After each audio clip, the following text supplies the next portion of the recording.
very rim of known space, justice is a long way away. Hello, my friends, and welcome to the Space Game Junkie Podcast. I, as always, am your co-host, Brian, and joining me, as always, is your co-host, Spaz. Hello. Your co-host, Julie. Welcome to the great north where spring has finally sprung. Yay! Spring is great. It's my second favorite season after winter. Your co-host, Thorsten. Uh-oh. Oh. Unfortunately, Thorsten is having... We're having some technical issues today, but Thorsten is here. There he is. Your co-host, Jacob. Welcome aboard, everyone. And your co-host, David. Yeah, hello. And friends, we have a guest this week joining us from... someone. Who did I forget? Never mind. I thought I got everybody. You did. Okay, sorry. It just sounded like we didn't because of the technical difficulties. No, I did. And we have a guest this week joining us from Scotland, beautiful Scotland. I'm just gonna say the first name, Zoltan, the developer of the upcoming spacey 4X thing, Stellar Sovereigns. Welcome. Hi guys, thank you for having me. Yes, it is. It's not upcoming; it's already out. Oh, is it? Yes. Oh God, No worries. I must have missed that the early access thing wasn't there. I apologize. No worries. All right. Okay, so never mind. It's not upcoming. It's 1.0. Oh my God, It is very much out. Sorry, friends. Yes. Work has been kind of a nightmare lately, so I am very scatterbrained right now. I apologize. It's tough switching gears from work to this, so I apologize. Don't worry, it's why we got six No of us need here. to apologize. No. Also, I see you always. Sorry. Okay. I was just going to say, at the time we scheduled this podcast to originally happen, it was still in early access. Indeed. Oh, that's why I'm all screwed up. Yes. So let me explain. So, friends, we were supposed to have Zoltan on about a month ago, and this is my fault. And our power company has scheduled a power outage, like for maintenance work. So they were going to have like a scheduled power outage, and they rescheduled it. And I misread the date on the rescheduling email, that it was like the night before the podcast we were supposed to have Zoltan on, and I misread the date and thought it was going to be that night, and didn't get any sleep because I didn't use my APAP because I thought it was going to stop in the middle of the night, and it just felt horrible the next day. Like I took the day off from work. I just felt like a wreck the next day. So that's why we were supposed to have that podcast about a month ago. It was my stupid fault.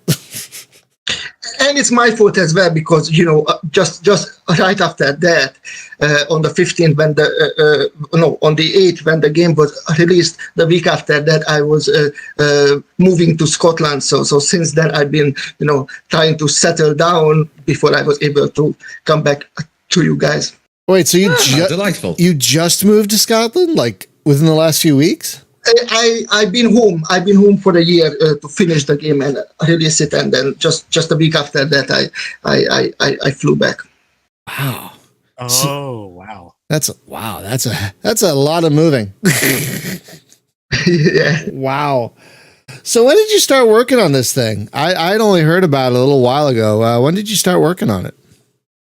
Well, it's about 5 years. It took me 5 years to get to the Steam release, the 1.0, and just after I started, around 2.5 years after that, I released the early access, and since then it's been on the down low because I was working as well, so I only was able to work part time, and then last year I got the opportunity to again work for about a year, just to finish it, wrap it up, and to make it ready for Steam.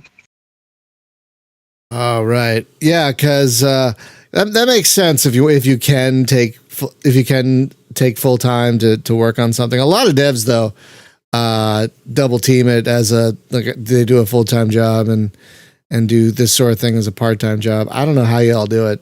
Well,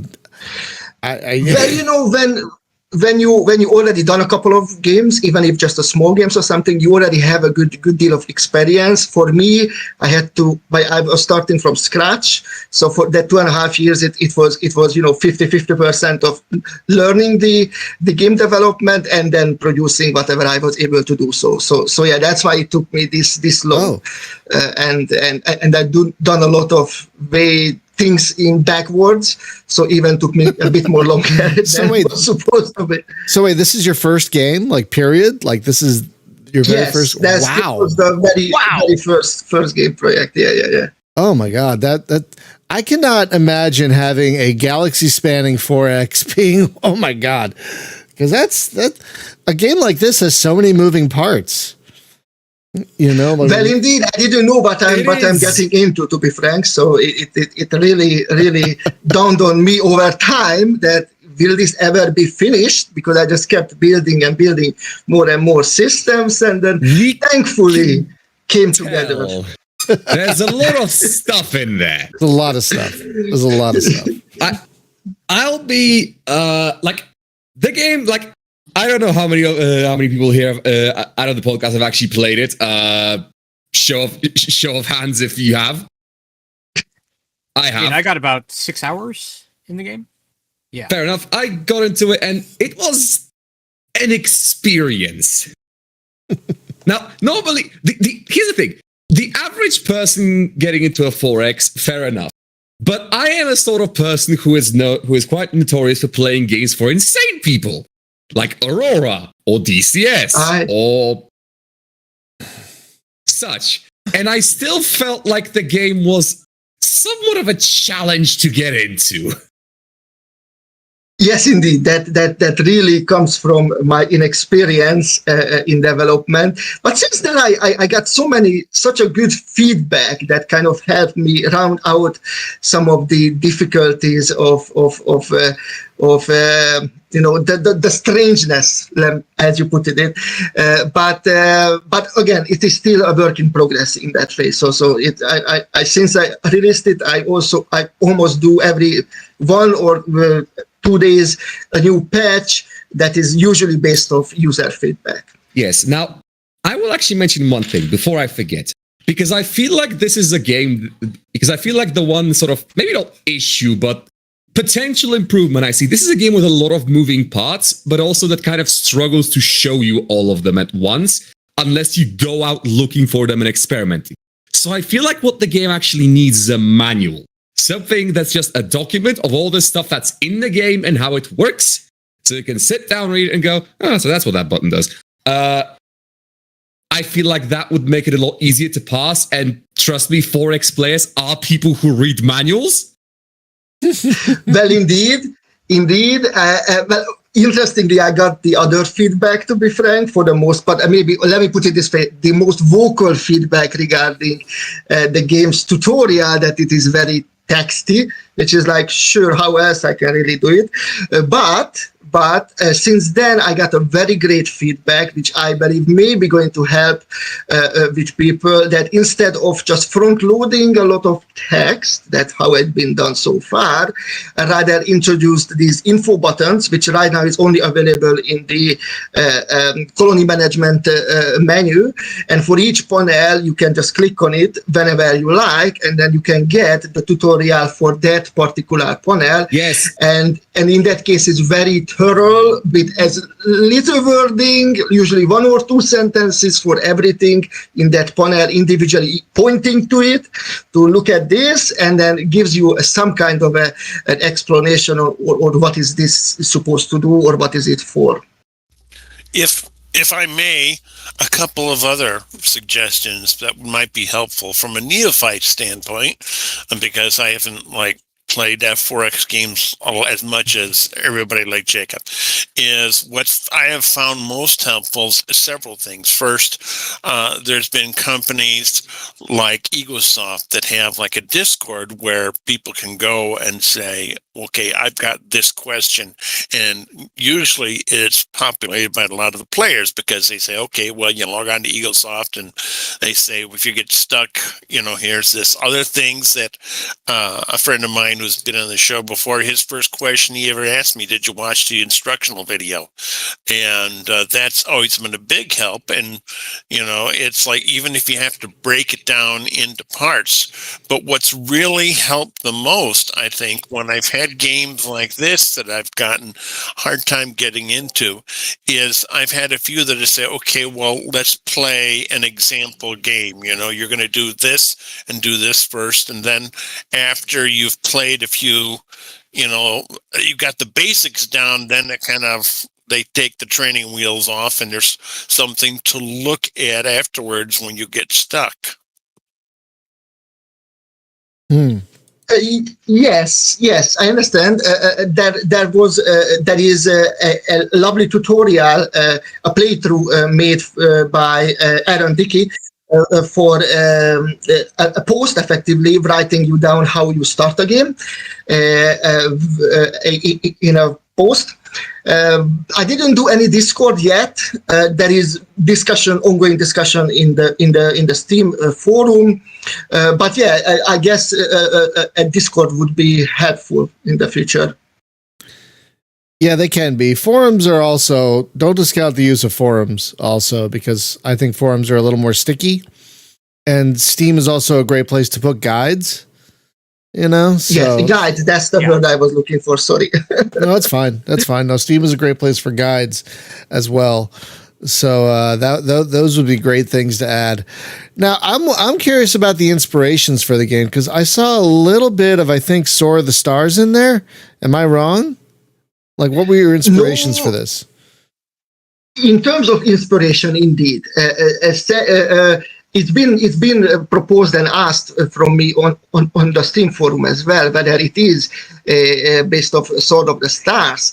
But the inspiration, yes, especially the 3D star chart, the kind of actual real-time combat, the kind of turn-based and real-time combat situation, and then many of the features came very inspired. Like, for example, the governor political spectrum graph, for example, that was inspired by Sword of the Stars 2's similar feature.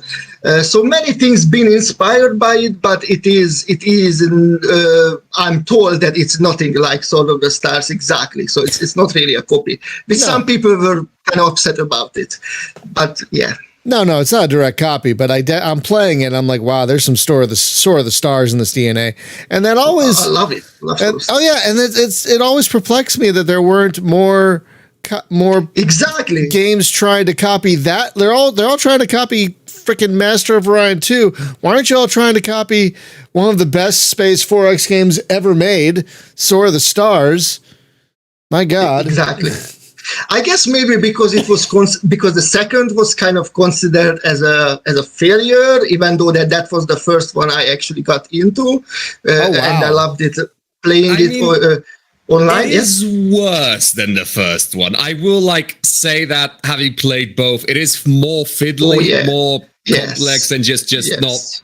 The first one's better. Play it. It has cool psychic freaking dolphins. I love them. Yeah, we had the folks at Kerberos on the show a couple of times, and they said that they didn't have the time or the resources to get the game to where they wanted it. It was just rushed out the door prematurely. Oh yeah, that is an open secret. That was some issues with the publisher. And then they had to put it out regardless it wasn't done. So yeah, that's a sad thing, sadly. But it's so sad. It kind of killed not entirely, because there are spin-offs now of Sword of the Stars, the Pit games and whatnot. Yes. So yes. The lineage hasn't died entirely, but it's just a shame that the second game was so poorly received. It basically killed the 4X portion of the franchise, which is a shame, because I played the first one first and absolutely loved it. It kicks my ass every time. I'm not good at 4X games. I'm not. I I have a problem with the bigger the picture gets, the worse I see it. So I'm not great with the big picture, but I love Soar of the Stars, and Soar of the Stars 2 I tried to love. But it's kind of funny that you played that one first. Yes, it's simply just because that was available, I believe, for either on Discord or Steam. I'm not entirely certain.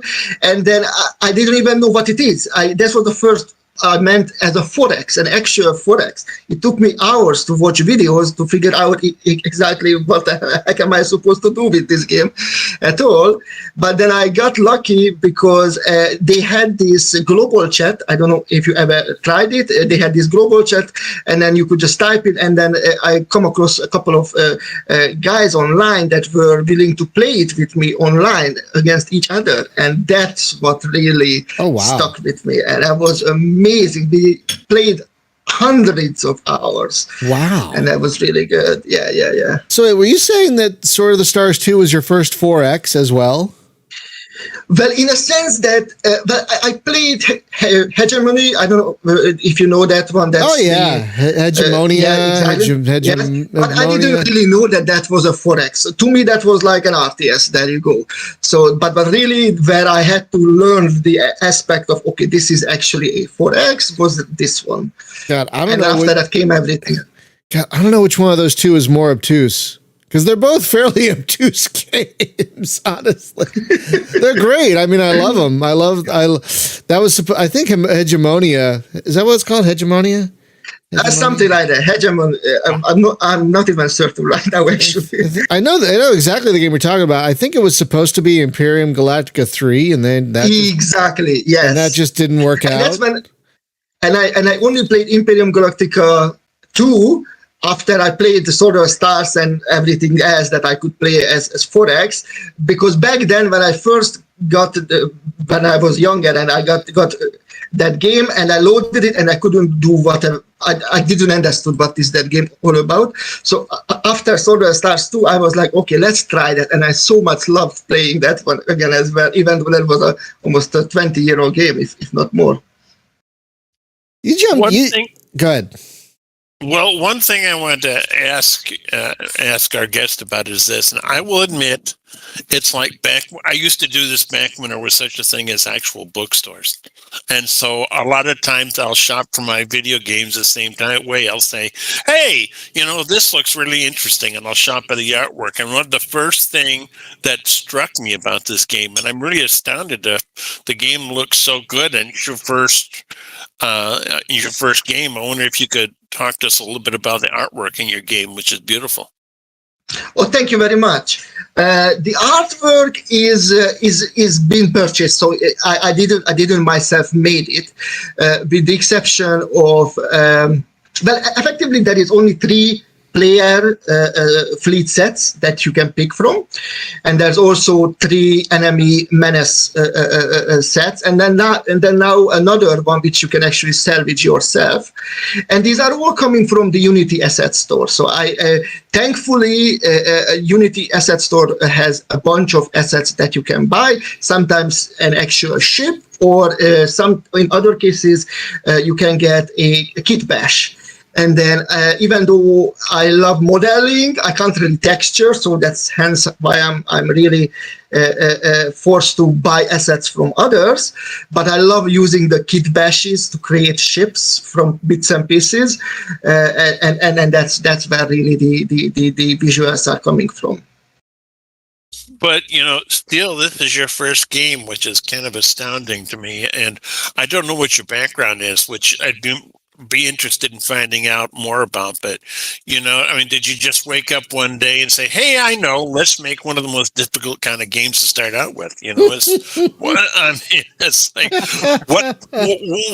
like some people I've talked to, they say, hey, I'm going to make a game. Let's start out with Twitch or something, and it's like, okay, what was behind the decision here? Well, I have a computing science background. I done university. 2017, I finished it. And after that, I got a wee job doing databases, front-end, back-end applications. And then in that, kind of setting, I was working as a kind of solo developer for, let's say, a client. So it wasn't an actual computing, a computing company, but rather a company that wanted a bunch of front end and back end things to be done. And I was the solo developer hired for that. And then after a couple of years, when I finished with most of the things that they wanted, I was like, look, I was able to do this on my own pretty much.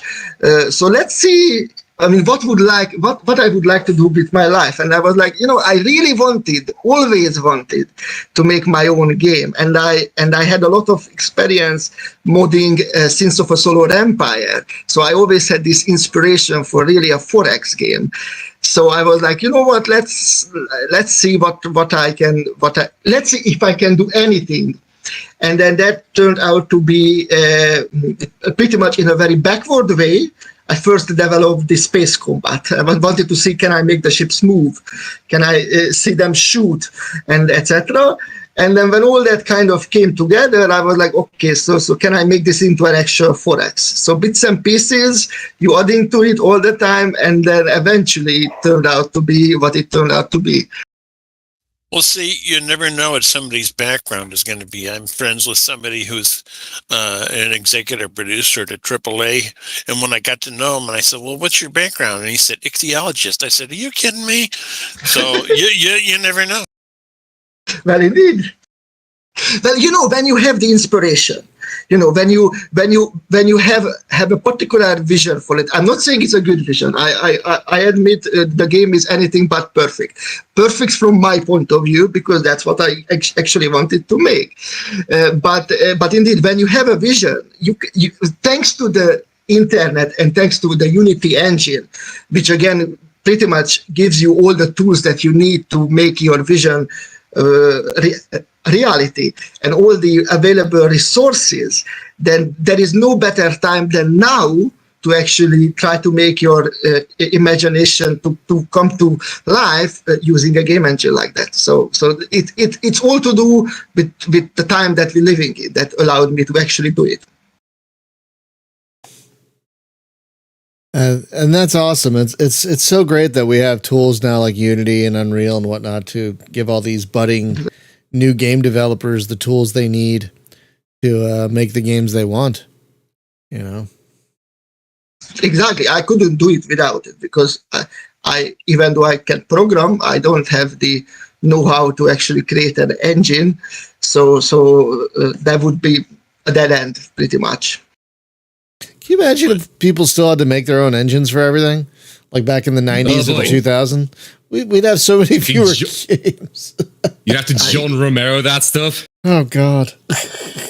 Well, when somebody makes something first because they have a dream or a vision, something they want to do just for themselves, it's then you never know when it's going to catch on. That's how Stardew Valley started out, and then it started to sell millions of copies. But the guy made it first for himself, he said, I want something to put on my resume. So, well, my hat's off to you, even if I'm not wearing a hat at the moment.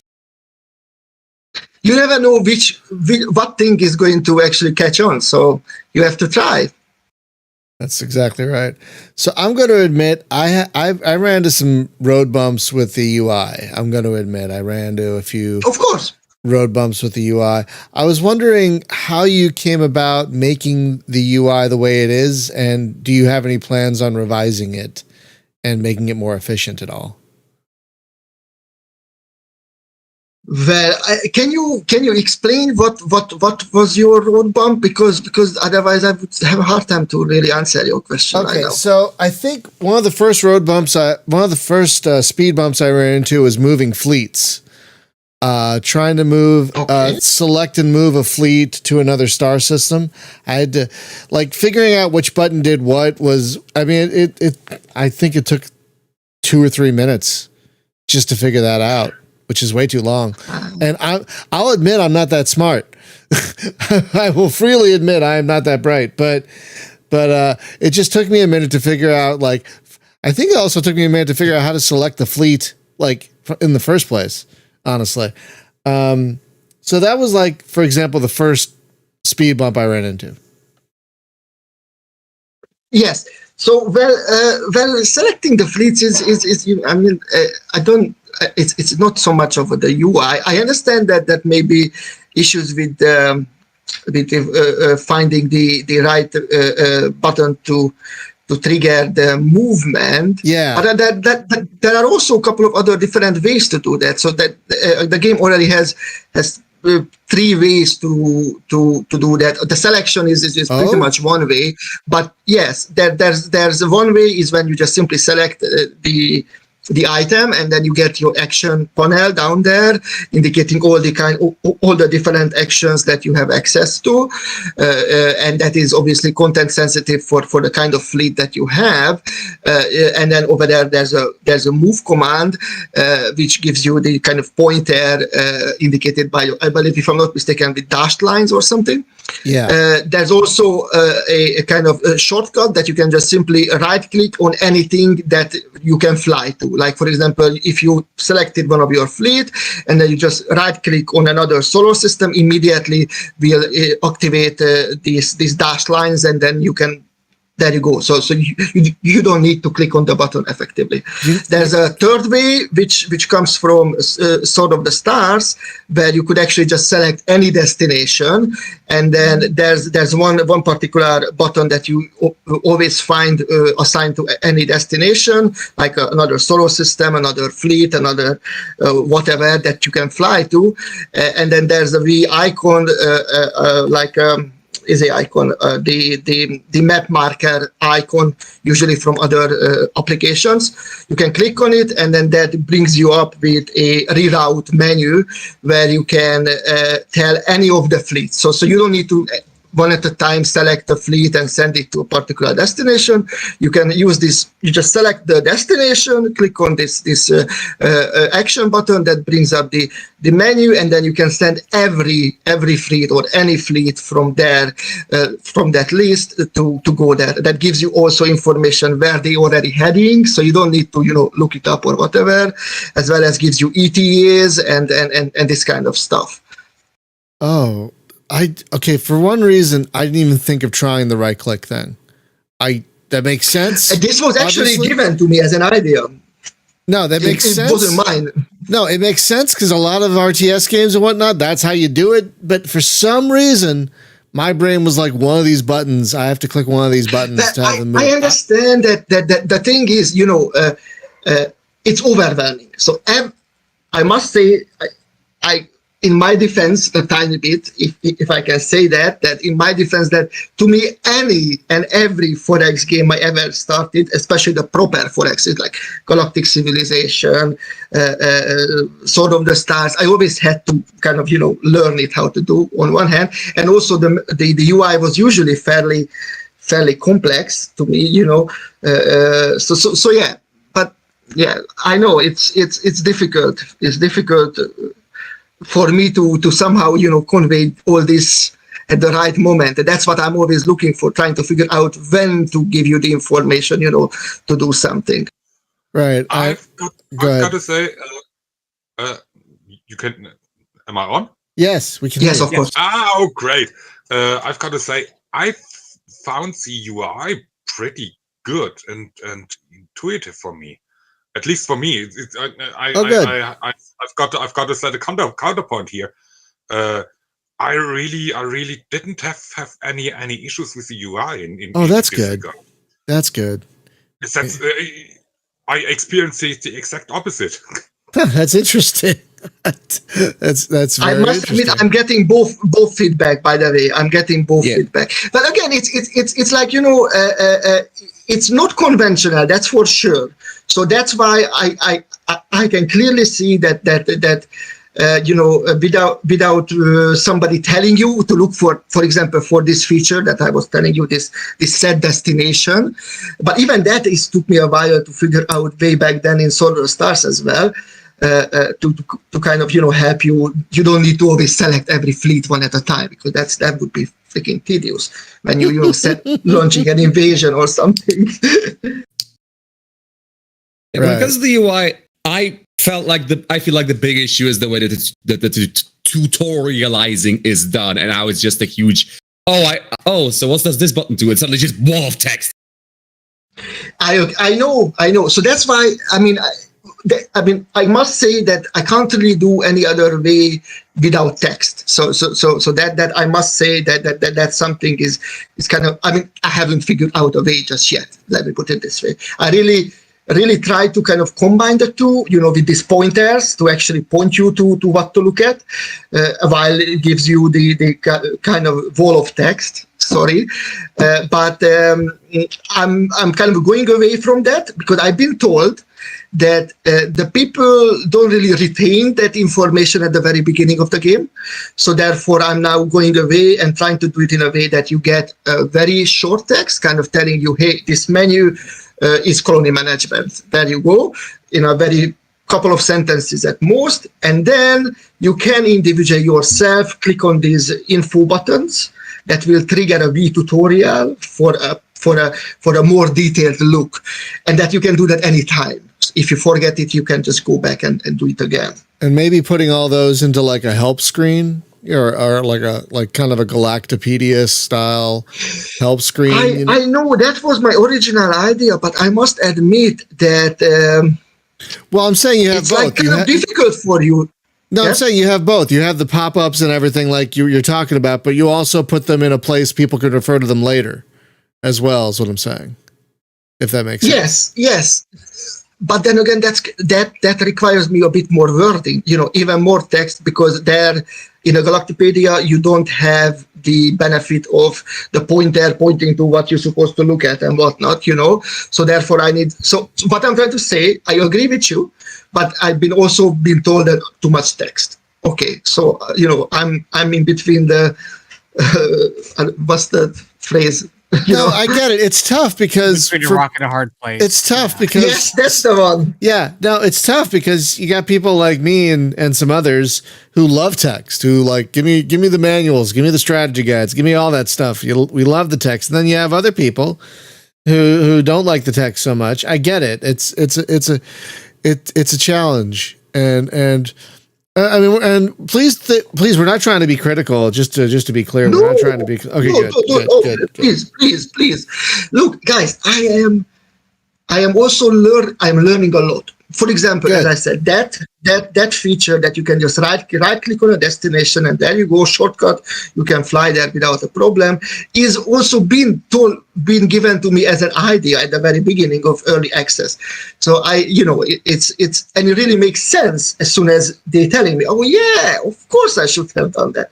Same as like now that you can close the menus with the Ask button, or even just to click beside the menu, on the sides. So again, that never occurred to me until somebody telling me. So I'm always learning. Good. I just wanted to make sure we're all coming from a place of trying to be constructive. Well, yes. I think of it this way: is when I see somebody who really enjoys a game that I'm not really acquainted with, and I had Spaz help me through X4 Foundations, and I was talking with a friend the other day, and he said that, well, he heard me talking about it all the time, and he wants to really get involved in it, and he always considered it kind of daunting, and this is why this kind of thing is important for me, because this is the kind of game I really want to learn how to play. And I think I see my friends here and the joy they get from these games, and I really want to be able to enjoy your game, Thank you. Yes, indeed. Sadly, there is no multiplayer, so you can't really enjoy it that way. But indeed, I wouldn't really do these things if I wouldn't see that people want me to actually fix things and improve things for the better, so that they can enjoy it even more freely. Right. What would you? Oh, David had a question. David, what was your question? Yeah, I want to drop in here with the UI stuff here. Something that I experienced here when trying to play the game. I'm in the same boat as Forstner. That I think I understood most GUI elements last I played, so I'm pretty happy that I figured out how most things work. But something that I struggled a little bit was with selecting planets, looking around, in the galactic map or whatever you call it, and because I was expecting maybe like when you have this interplanetary camera where you can explore the battlefield, I think it was called upon some point. When you get this 2D camera where you can see the planets and stuff, you can actually use the WASD keys and move around. I was wondering, could we maybe get that for the Galaxy map? Well, it's been proposed. I must admit, the scheme for how the star chart works is pretty much based off what I had from Sword of the Stars. I understand that it's been requested to do a WASD setup. I must admit, I just don't see how that could ever really work. So the camera over there is an orbiting camera, which usually requires something to orbit. So I know it's been asked. I just don't really see how can I do it in 3D.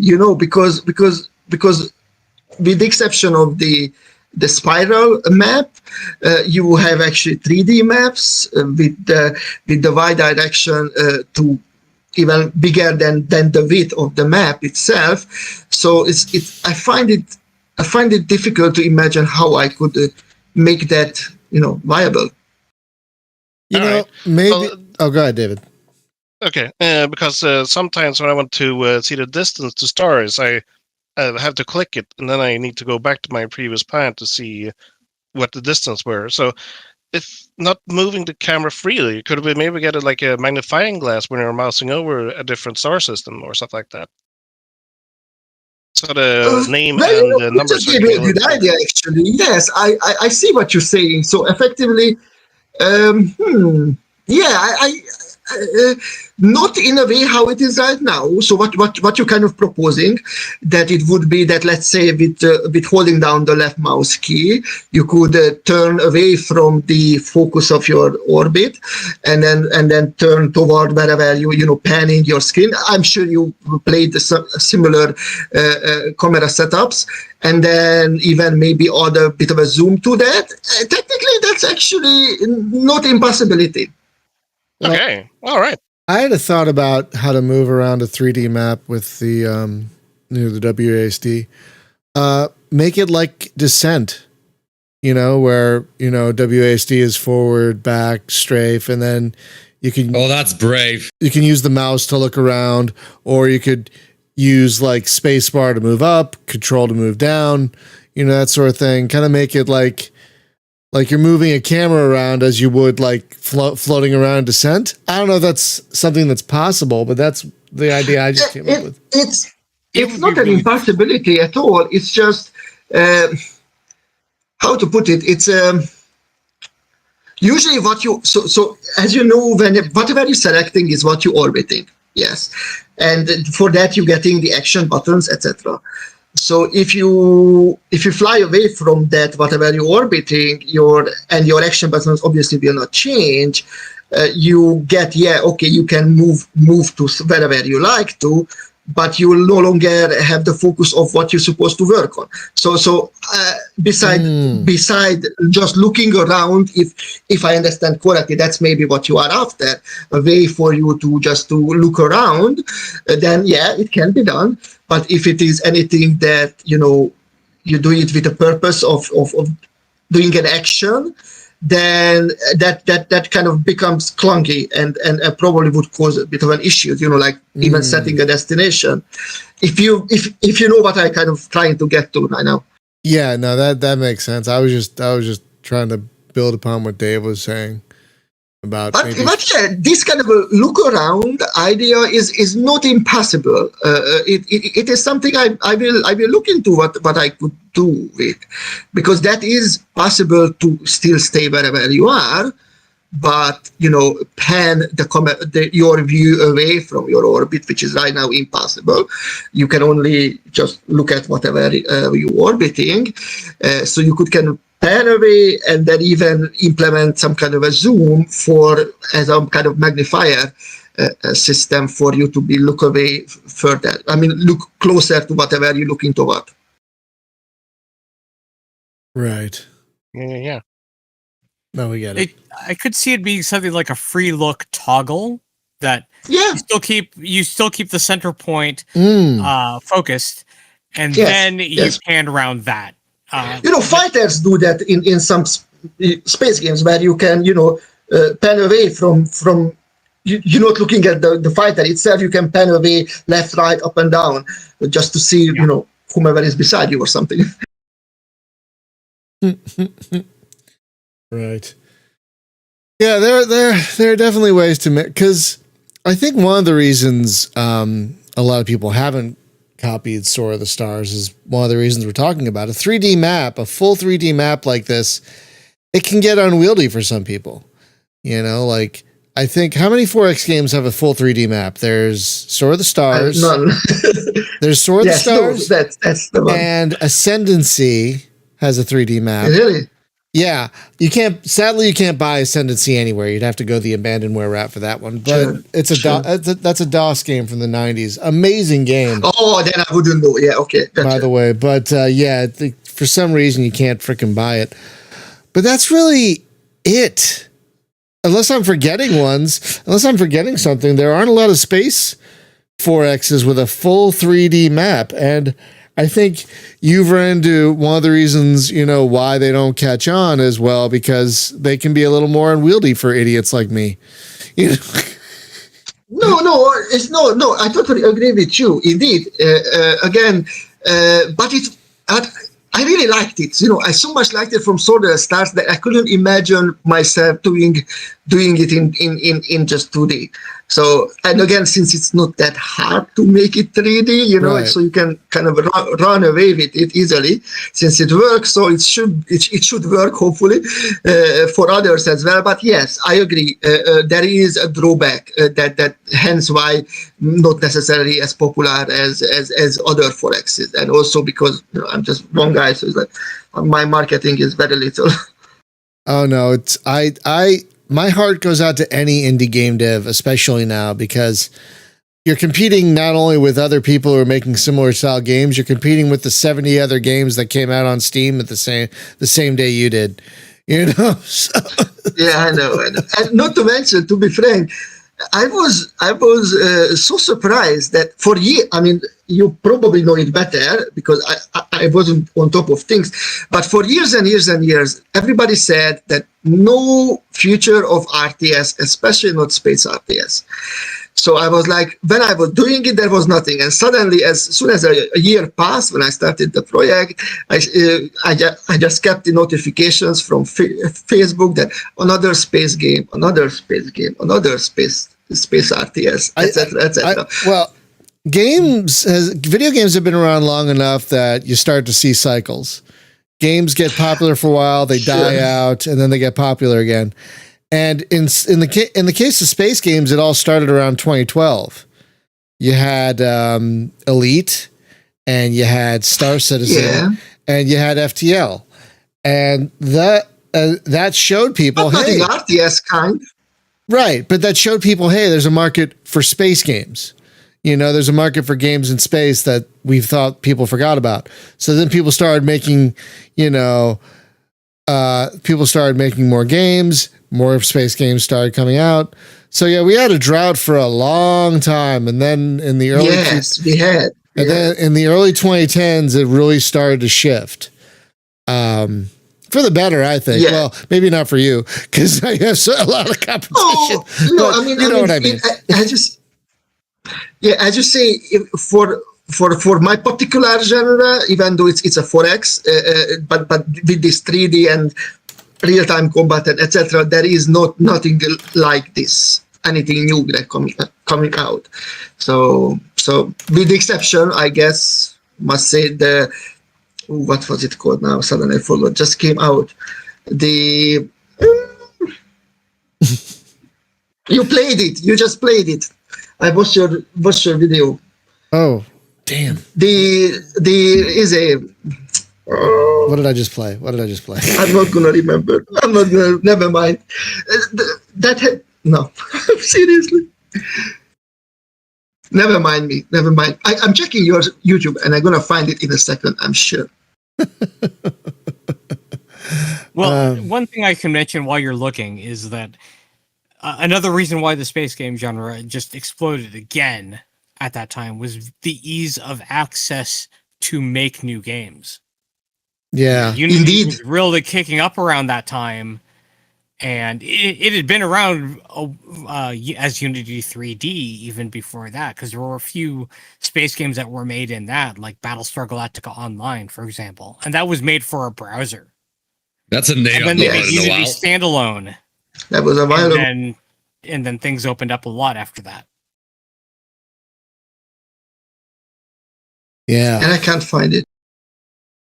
Was it Chaos Galaxy 2? No.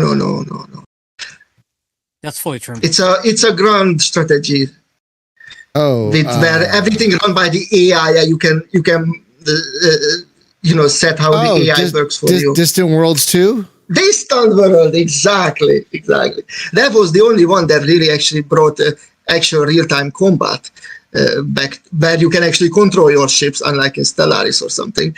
That's the only one really that was similar in nature. That's true. I mean, but it's interesting. So many of we were talking about this earlier, so many of the Space 4X games have tried to copy the Master of Orion formula, even Stellaris to some extent. Whereas, you tried to do something different, which you really appreciate, because I gotta say, it's kind of a brave choice, emulating something that isn't as popular as what everyone else is doing. Well, indeed, it's like this was this idea wasn't come up with a marketing specialist who figured out what the market really wants. Really, it was a passion project, and it just turned out to be an actual game. And are you happy with how it's turned out overall? Yes. I mean, from my perspective as a developer, I am really proud of the game, and I also still have a lot of other ideas for those that may think it's not enough content in it. Oh, good. I mean, I don't have a problem with the content. No, I've only played a bit. I wasn't joking because early on I was told that there's so many stuff in it. Oh, right. I just wanted to say, you should be proud of it, because I was pretty impressed, and learning that you are a solo dev is doing such a game with such complexity is pretty amazing, in my opinion. Well, thank you very much, man. Thank you. Well, plus, go ahead. I'm sorry. Go ahead.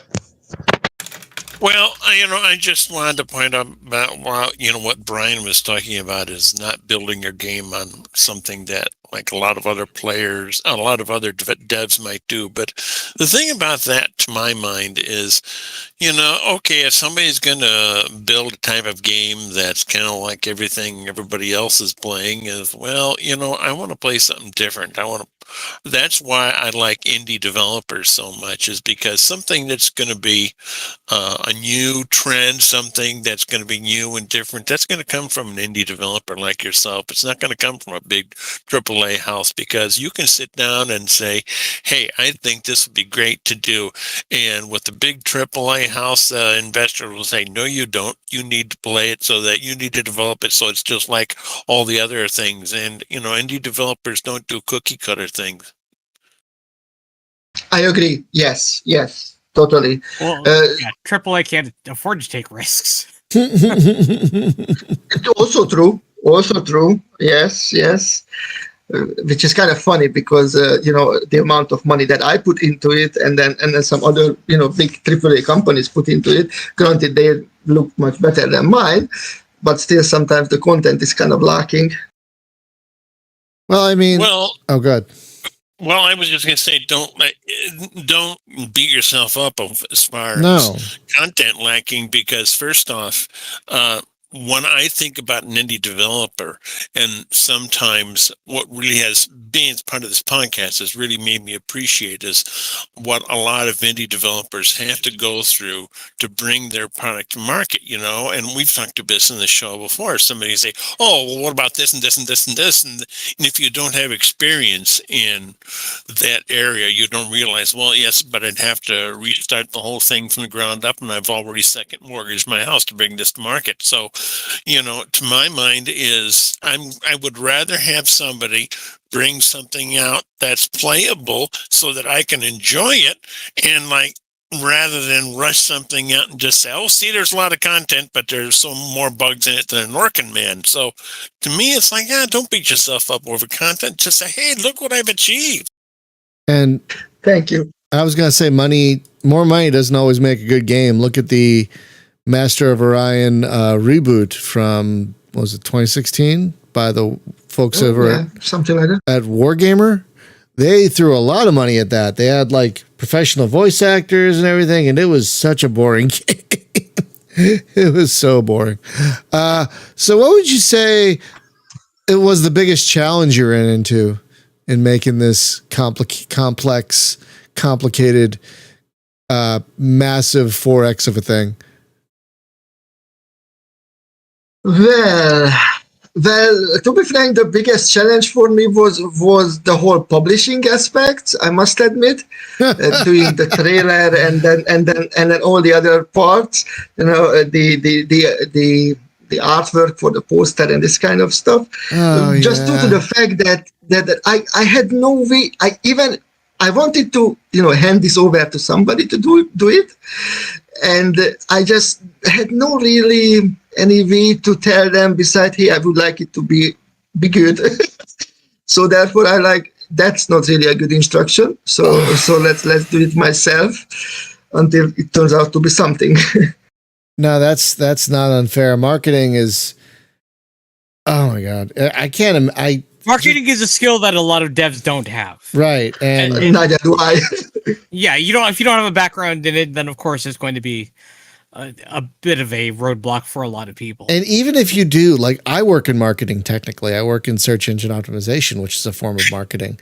And you give me somebody else's stuff and I could market the hell out of it. Me, I am the worst marketer for myself.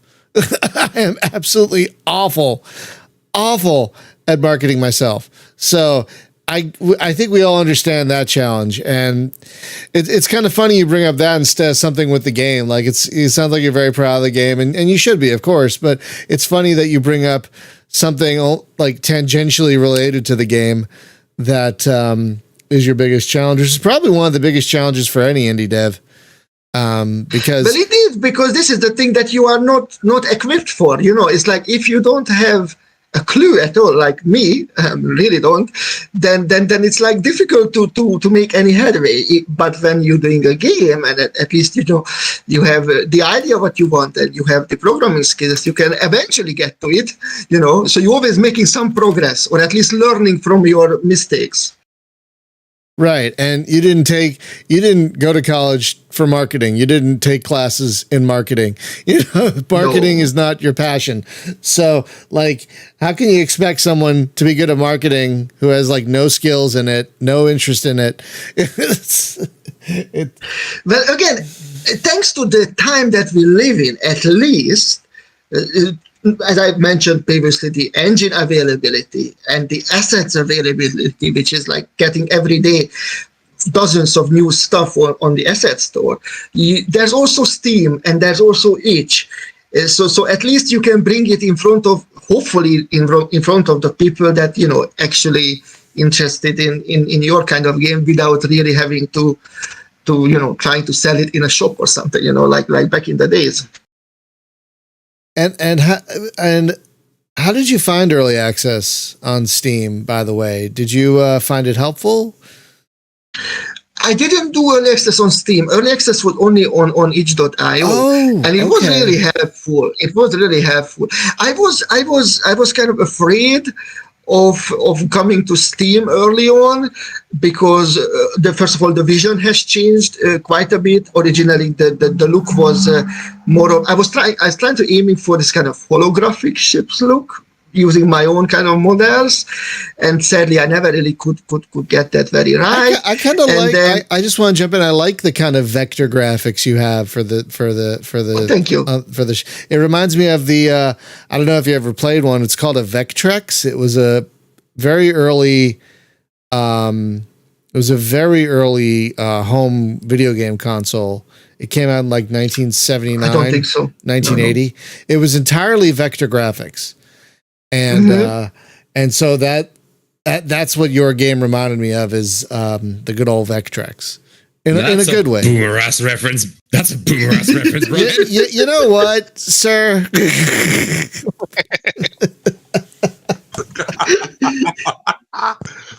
Some of us were alive when they were new. Go back to your avocado toast millennial or whatever the hell, or Gen Z or whatever the hell you are. I don't know. You think I could afford those? In this economy? Yes. Well done. No, I forgot about the itch thing. No, I've noticed that we've had a few more developers that skipped Steam Early Access entirely and did it on itch, and it's interesting because I think that's a great idea. Like, because itch is a much more focused community. They're really helpful, I must admit. There's so much help I got there in terms of feedback. And it's I wouldn't say less, not like Steam is hostile, but I was afraid of that. I was afraid that if I bring it to Steam and then it's obviously not perfect, then, I kind of lose, they lose interest over time. So hence why I went to itch first. Yeah, the people on itch seem far more invested and focused than the people on Steam. We did not talk about the Steam forums. There's some overlap, but I would say that the people who are on itch are specifically going there to look for specific things, genres. So they're going to be more invested in that than, say, someone on Steam who just sees a game in their queue, buys it, and then wants to refund it in 2 hours because of whatever reason. Yes, of course.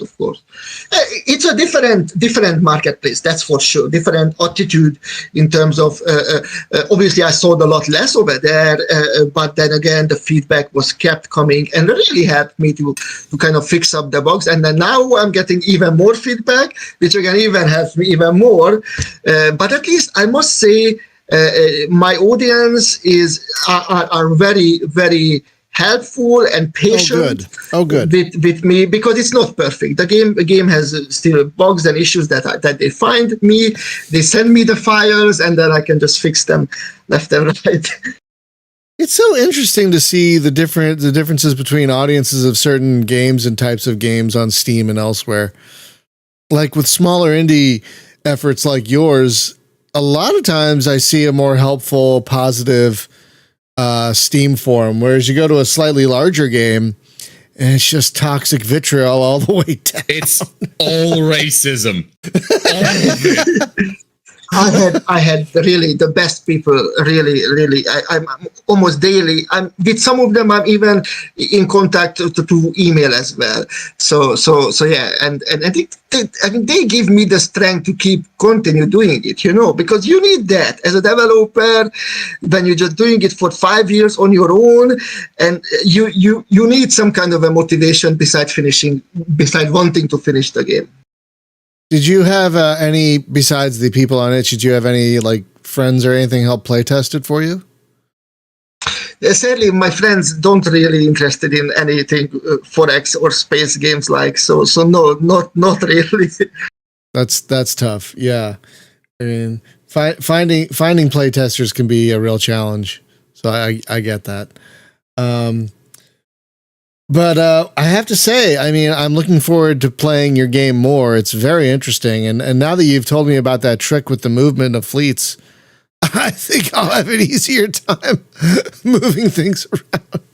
Oh, I feel so dumb. And then again, if you guys have any ideas, just pop it into the forum, and then I am always happy to try to come up with solutions for your requests. Like, I'm gonna be honest, most of mine would just be being the one, how do I say it? It would just be repeating writer manual like I'm Cato yelling about the burning of Carthage. But that's again, yes, I got the message. It's not the most easiest thing for me. I rather program, a couple of new features than to write anything. You are asking for feedback. No, that is my feedback. Yes, it's totally fair. I mean, a manual is a massive project, for any game, and we always love it when we see a manual. But a lot of games that we see that have manuals have more than one person working on them. So yeah, possibly yes. So well, go ahead. Oh, okay.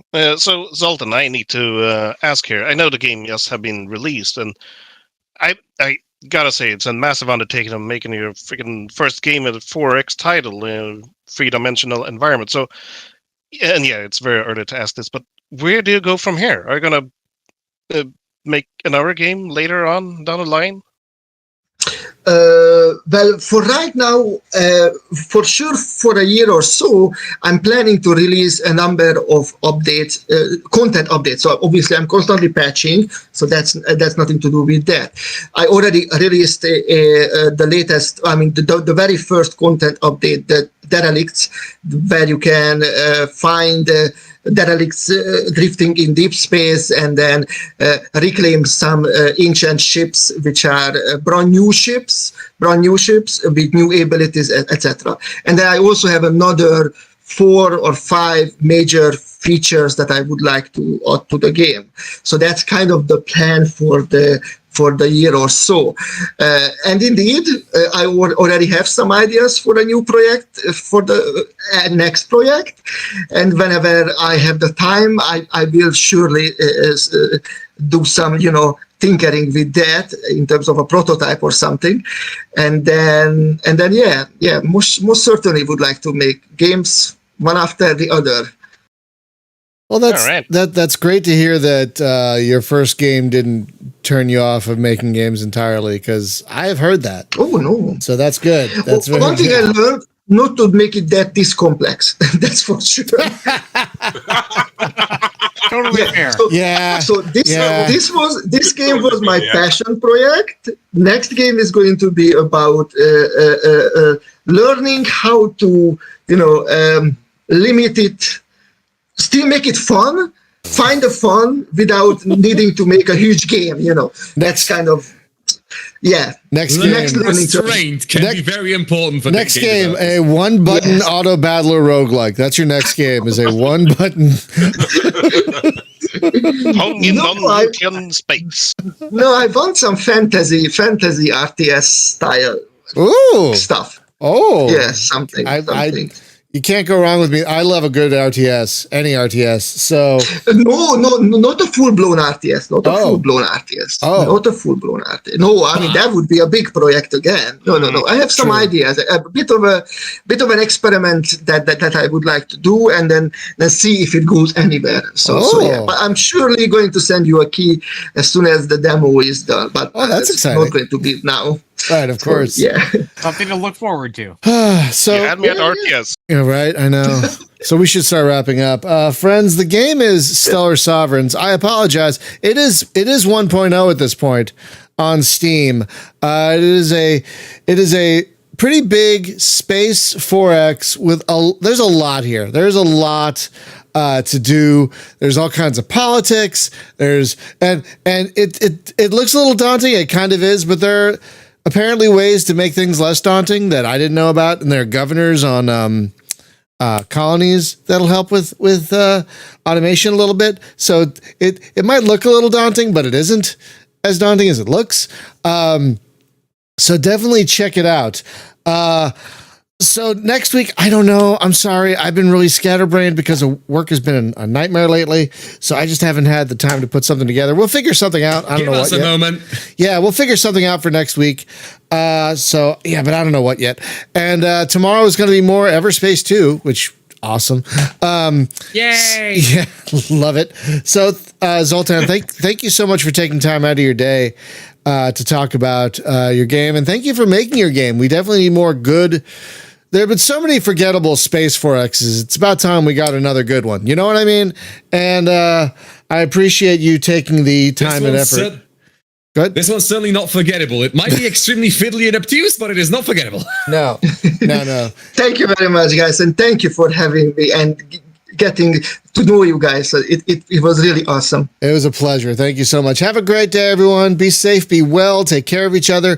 Thank you, as always, to our patrons, and thank you to as always, to those of you who have gotten vaccinated. If you haven't gotten vaccinated yet, just stop listening and do it right now. Just go. Just go to your nearest, I don't know, hospital, clinic, whatever it is, and freaking get vaccinated. Please, for the love of whatever deity you believe in. Please. And with that, we'll see you next time. Have a good one, everybody. Bye-bye. Bye, everybody.